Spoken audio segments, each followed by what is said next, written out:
এখন প্রায় 9:30 বাজে। জামদানি হাট সমাপ্ত। আর আমি এখন জামদানি হাট থেকে চলে যাব বাসার উদ্দেশ্যে।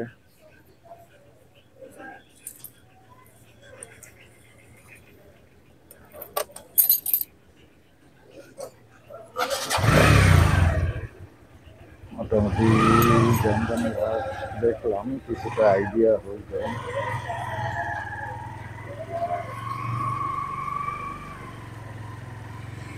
এখন যাব হচ্ছে তারাবো বিশ্ব রোড, সেখান থেকে ব্যান্ডা ব্রিজ হয়ে স্টার কোয়ার্টার হয়ে চলে যাবে সোজা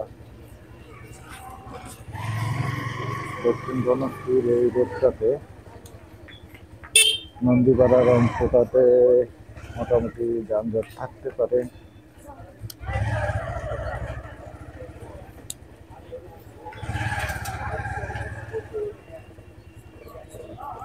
যাই হোক, আজকে মোটামুটি ভালো লাগলো। আজকে মোটামুটি ভালো আইডিয়া পেলাম জামদানি হাট সম্বন্ধে। এই ছিল আজকে জামদানি হাটের লোকেশনের ভিডিও।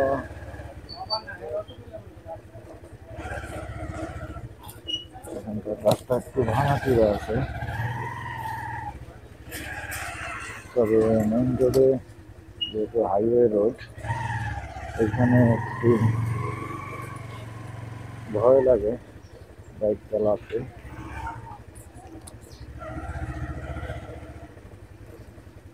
আর আজকে অনেক ঠান্ডা, এখন পর্যন্ত ঘন কুয়াশা আছে। আর কুয়াশা থেকে বৃষ্টির মতো ফোঁটা ফোঁটা পানি পড়তেছে গায়ে, মনে হচ্ছে ধীরে ধীরে বৃষ্টি হচ্ছে।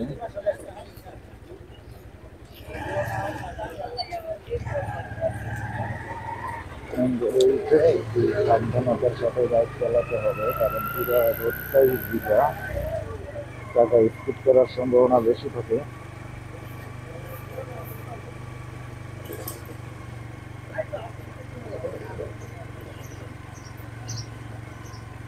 আমি এখন চলে আসলাম তারাবো বিশ্ব রোডে, এখান থেকে ডান দিকে টার্ন করবো।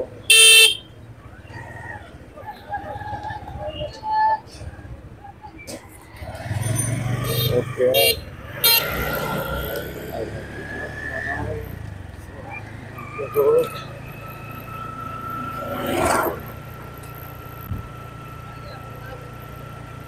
এই রোডে বিশেষ করে সবগুলো যানবাহনই ভালো থাকে, যেহেতু স্পিড চালাই না বাইক, আমার কাছে ভয় লাগে পিছনের অংশ থেকে কোনো দ্রুত গতিতে চলে আসে গাড়ি করে। আর বিশেষ করে এই রোডগুলোতে পিক আপ খুবই ডেঞ্জারাস। আমার কাছে পিক আপকে ট্রাকের থেকেও বেশি ডেঞ্জারাস লাগে।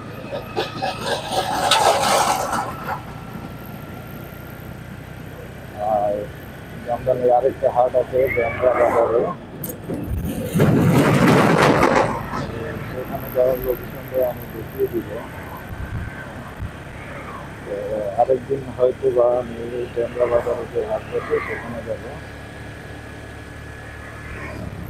আর মূলত 9টার পরে, এখন যেহেতু শীতকাল, 9টা পর্যন্ত দীর্ঘায়িত হয় হাট, কিন্তু 9টার পরে আর থাকে না। আর শীতের সিজন ব্যতীত আপনার গরমের সময় বিশেষ করে জামদানি 7টার পরে আর আপনি হাটে আসলে বিক্রি পাবেন না, কারণ মোটামুটি ক্লোজ হয়ে যায়। আমি দেখলাম 8টা থেকে শুরু করলে শীত যায়, অথবা 8টা থেকে সবাই ক্লোজিং করতেছে, মানে যে জামদানি সেইগুলোকে দিচ্ছে। এটাও একটা বিষয়, যারা জামদানি ব্যবসা করছেন অনলাইনে হোক আর অফলাইনে হোক, নতুন যারা, তারা অ্যাটলিস্ট এই যে চেষ্টা করতে ভালো চেষ্টা করবে, যখন পেমেন্ট করা হয় দামাদামের সময় তো দেখবেন না, যখন পেমেন্ট করা হয় তখন আপনি ফাইনাল ধারণা পেয়ে যাবেন যে কোন শাড়িটা কত টাকা পেমেন্ট করা হলো।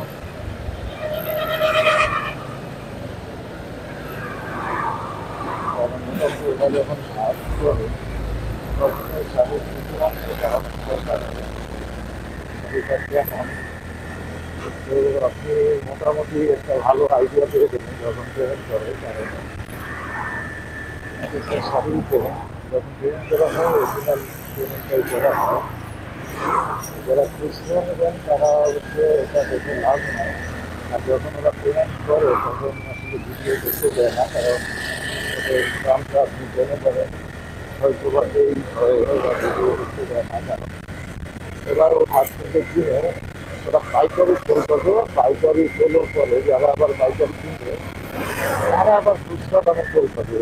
অর্থাৎ একটা জামদানি যদি 10,000 টাকা ওরা কিনে হাত থেকে পাইকাররা, সেই জামদানিটা পাইকারিতে হয়তো বা 12,000 টাকা বা 13,000 টাকা সেল করবো।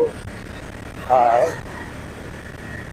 যখন খুচরা সেল করবে সেই একই জামদানিটা প্রায় 17 থেকে 18,000 টাকা পড়ে যাবে দাম। কিন্তু আপনার কাছে ওরা যারা খুচরা বিক্রেতা, বিশেষ করে সব ওনাররা, তারা হয়তো বা আপনার কাছ থেকে 25,000 টাকা দাম পাবে, 17 কিংবা 18,000 টাকা হলে সেল করে দেবে। আর কিছু কিছু দামদানি শপ আছে যারা ফিক্স পেটে বিক্রি করে, তো ওইখানে আপনার দামাদামের কোনো অপশন নাই। আর বিশেষ করে এই যে পাইকাররা যারা জামদানিগুলো কিনে তারা আরামসহ বিভিন্ন জায়গাতে বড় বড় আউটলেটে এই জামদানিগুলো দিয়ে আসে। আর জামদানি পাইকাররা দেখলাম যেটা সন্দেহ হচ্ছে ছোট বড় শাড়ি, সেই শাড়িগুলো মেজারমেন্ট করে নিচ্ছে হাতে নেবে কয় হাত শাড়ি। মূলত শাড়িগুলো হয় 12 হাত।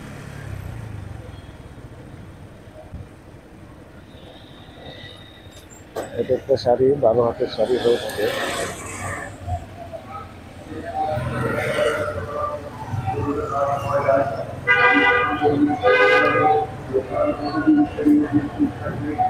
আমরা স্টার্ট করাটা সদস্য বাংলাদেশ জামায়াত ইসলামীর নায়েবে আমির।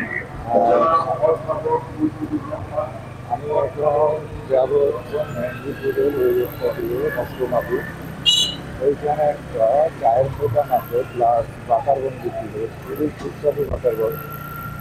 আমি যখনই আসি ওই রোডে তখনই আমি ওই কাতার থেকে বাটারবন খাই এবং এক কাপ চা খাই। আমি আজকে মাথাও ট্রাই করলাম জামদানি হাটে, শুনেছি অসম্ভব মজা জামদানি হাটের সেই মাথা, কিন্তু আমি মাথা পছন্দ করি না বিধায় কখনো খাই না। মাথা আসলে আমি একদমই পছন্দ করি না, কিন্তু আজকে ট্রাই করলাম টেস্ট করার জন্য। তো 2টা রেঞ্জের মাথা বিক্রি করে ওই ভদ্রলোক, মাথা বিক্রেতা। এক হচ্ছে 20 টাকা, আর একটা হচ্ছে 30 টাকা। 30 টাকা যেটা সেটা হচ্ছে দই মিক্স করে মাথাটা বানাবে। দই মিক্স করে যখন বানায় তখন একরকম স্বাদ, আর দই মিশ্রিত বাদে আবার আরেক রকম স্বাদ। তো যারা একটু টক খেতে অভ্যস্ত, টক টক টাইপের লাগবে এরকম টেস্ট যাদের পছন্দ তারা দই ছাড়া নেয়।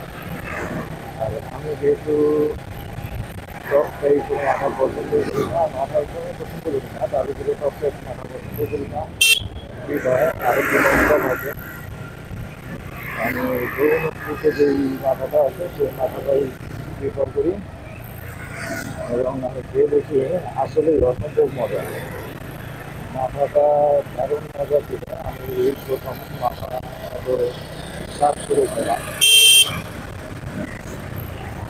এছাড়া আমাকে কেউ যদি অফার করে মাথা খাওয়াতে পারে না, অবশ্যই মাথাটা ভালো ছিল, সেটা বলতেই হবে। যেহেতু যে মাথা পছন্দ করে না তার কাছেই এত টেস্ট লাগছে, তার মানে যারা মাথা পছন্দ করেন তারা এক কথায় সেটা হয়ে যাবেন, মানে পাগল হয়ে যাবেন। মাথাটা খেলে মানে আপনি আমারও আরো 2-3 লাখ চালানোর যে আমার খালি কাজ ছিল আর খালি করতে কি হয় না হয় বুঝতে পারতেছি না যে কমে আসে কিনা এই জন্য আর আমি রিস্ক নেই যে যাক আমি 1 গ্লাস খাই টেস্ট করলাম যেহেতু 30 টাকার আমি মাথা নিচ্ছি আর সাথে একটা 10 টাকা দামের যে ছোট কাঁচি আছে সেই মিষ্টিতে নিলাম কাঁচটা একদমই ছোট আর মাথার পরিমাণও খুব একটা বেশি না 200 ml গ্লাসে তিনি মাথাটা দিয়ে দিলেন আমাকে তো আমি একখানেই খেয়ে নিচ্ছি একটু দেখে কারণ ভালো লাগছে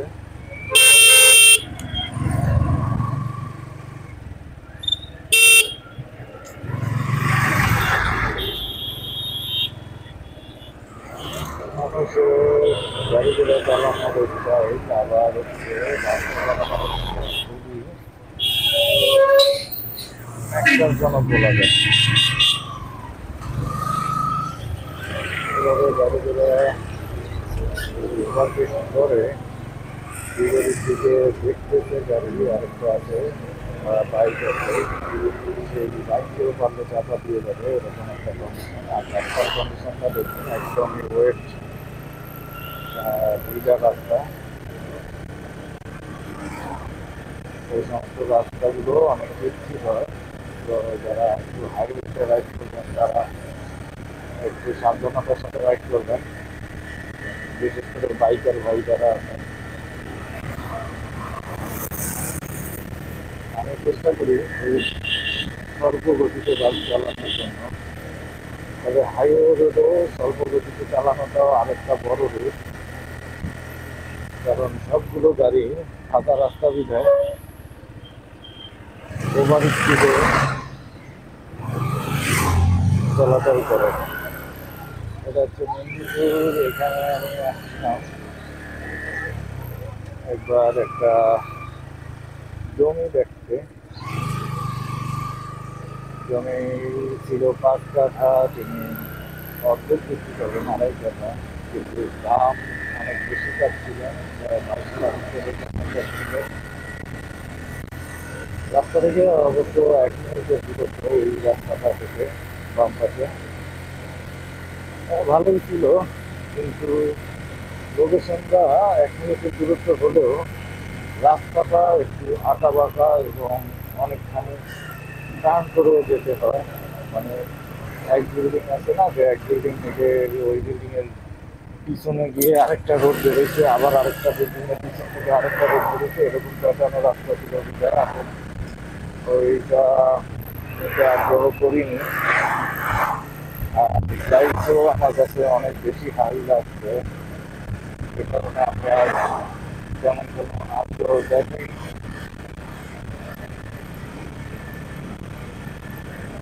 আমার গাড়ি এখন চলতেছে দিকে তো এই গাড়িগুলো এত টান করে আসতেছে কেন বুঝতেছি না রাস্তাটা অনেকখানি ফাঁকা তো ডান সাইডে এরকম টান করে আসার মানেটা কি জানি না এখন চলে আসছে আমি কষ্ট মাঝে এই প্লেসটিতে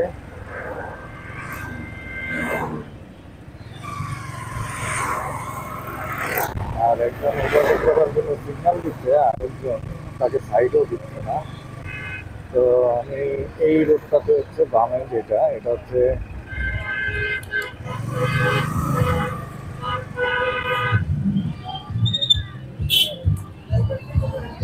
বাসাবাজার রোড আর আমি এখন চলে আসলাম মোটামুটি আরেকটা প্রজেক্টের সামনে গ্রিন বনশ্রী প্রজেক্ট এই প্রজেক্টটা একটু ঘুরে দেখে আসি কখনো বুঝি নাই তারপরে দেখে আসি কি হচ্ছে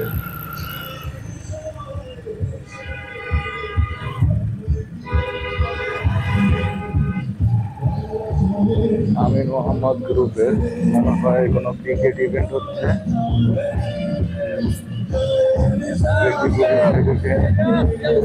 ভাই কোনো ক্রিকেট ইভেন্ট কোনো ক্রিকেট ইভেন্ট না ক্রিকেট ইভেন্ট নাকি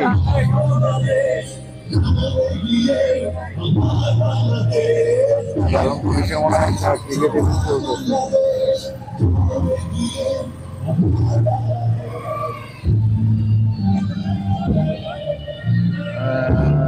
খেলাধুলা করা আসলে ভালো, খেলাধুলার ভিতরে ঢুকলে মন ভালো থাকে। যাই হোক, আমি একটু সেই কাঙ্ক্ষিত মন যদি আর চা খেয়ে আসি।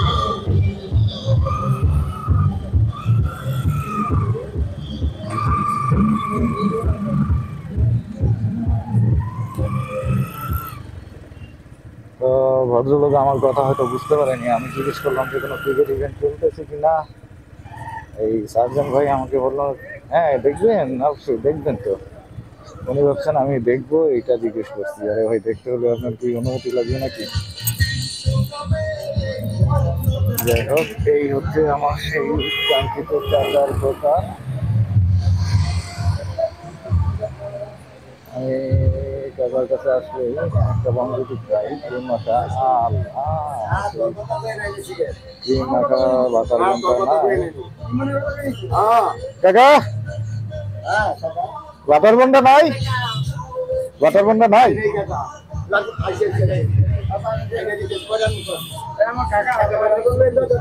একটা বাটার বন পাওয়া গেল, গাড়ি চলে আসছে। কাকা অবশ্য ব্যস্ত হয়ে গেছেন আমাকে দেখে। উনি নিজেই বাটার বন, গাড়ি আসেনি এখনো, তারপরেও গাড়ি থেকে সামনে আসতে শেষ হয়ে গেছিল নাকি, আবার নিজেই দৌড়ে গিয়ে বাটার বন আনতে চলে গেছেন। এই হচ্ছে কাঙ্ক্ষিত বাটার বন না? চা বানান কাকা?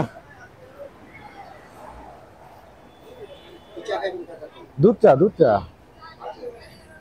এখানে আসলে অবশ্য একটা বাটার বন আর একটা দুধ চা খাই কাকার কাছ থেকে। কাকা খুবই ভালো লোক, আলী আসগর নাম কাকার। আমি খেয়ে আবার ভিডিওটা অন করে দিব।